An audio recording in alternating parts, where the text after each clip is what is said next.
Após a abdicação de Dom Pedro I, em 7 de abril de 1831, o Brasil mergulhou em uma grave crise institucional.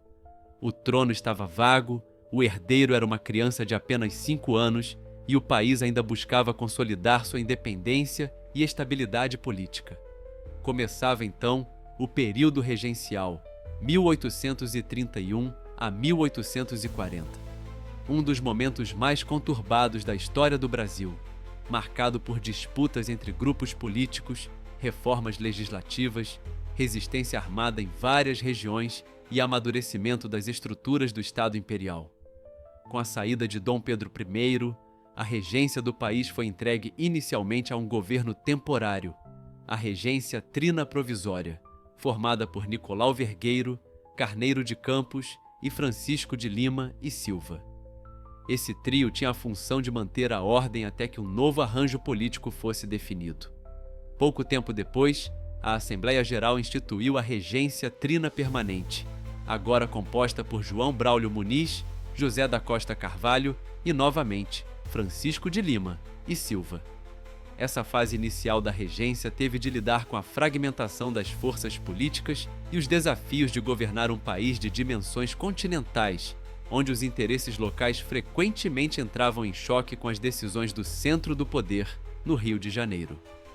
Durante esse período, 3 correntes políticas principais disputavam o rumo da nação: os liberais moderados, ou chimangos, que eram favoráveis à manutenção de uma monarquia centralizada, defendiam reformas lentas e protegiam os interesses das elites agrárias e burocráticas. Os liberais exaltados, ou farroupilhas, compostos em sua maioria por setores urbanos e da classe média, queriam maior descentralização do poder, a ampliação das liberdades civis, a autonomia das províncias e, em alguns casos, defendiam abertamente o republicanismo.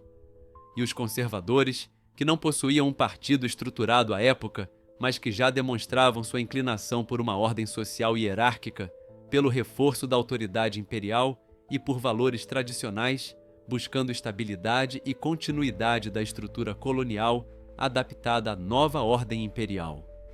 As disputas entre esses grupos se refletiram no parlamento, na imprensa e nas ruas, onde muitas vezes os embates se transformavam em conflitos armados ou revoltas organizadas.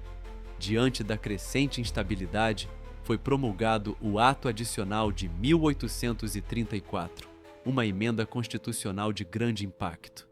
Ele visava conter a insatisfação das províncias e equilibrar a tensão entre centralismo e descentralização. As medidas mais relevantes foram: criação das Assembleias Legislativas Provinciais, que podiam legislar sobre temas locais, como obras públicas, educação, polícia e impostos internos. Extinção do Conselho de Estado, órgão consultivo do imperador, que era visto como símbolo do autoritarismo de Dom Pedro I. Autorização para a implantação da regência una, substituindo o modelo colegiado por uma regência exercida por um único indivíduo, o que prometia maior eficiência decisória. Em 1835, foi eleito para o cargo de regente uno o padre Diogo Antônio Feijó, primeiro governante civil do país. Apesar de sua experiência e espírito reformista, Feijó enfrentou forte oposição da elite conservadora, resistência da Igreja Católica, dificuldades administrativas e a explosão de revoltas regionais como a cabanagem no Pará e a farroupilha no Sul. Diante das pressões, renunciou ao cargo em 1837. Foi então substituído por Pedro de Araújo Lima, futuro Marquês de Olinda, um político de perfil mais conservador, que assumiu a regência e se concentrou em restaurar a ordem. Araújo Lima reforçou o controle central, articulou a reorganização das forças militares e buscou conter o ímpeto liberal dos exaltados, representando uma virada conservadora dentro do período regencial. Apesar das reformas institucionais, o cenário ainda era de grande instabilidade.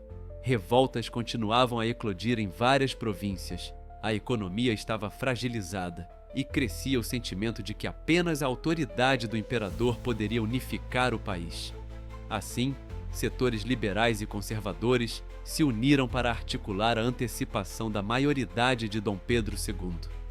Esse movimento ficou conhecido como Golpe da Maioridade, aprovado em julho de 1840. Com apenas 14 anos, Dom Pedro II foi declarado maior de idade e assumiu o trono do Brasil, encerrando oficialmente o período regencial. O período regencial, apesar de seus conflitos, foi crucial para a consolidação da política imperial brasileira. Ele funcionou como um verdadeiro laboratório de ideias, onde se testaram formas de governo, modelos de descentralização e se fortalecera a experiência legislativa nas províncias.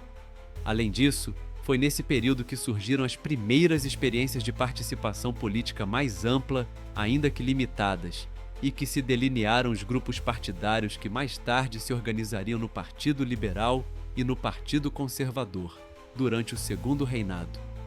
No próximo vídeo, vamos explorar o Segundo Reinado, o auge do Império do Brasil sob o governo de Dom Pedro II. Se o vídeo já estiver postado, ele vai aparecer aqui na tela. Caso ainda não esteja, aproveite para conferir outros temas do canal e não pare sua jornada pelo conhecimento histórico. Curta, comente e se inscreva no canal para acompanhar todos os vídeos. Aqui você aprende a história de forma simples, clara e envolvente. Tchau!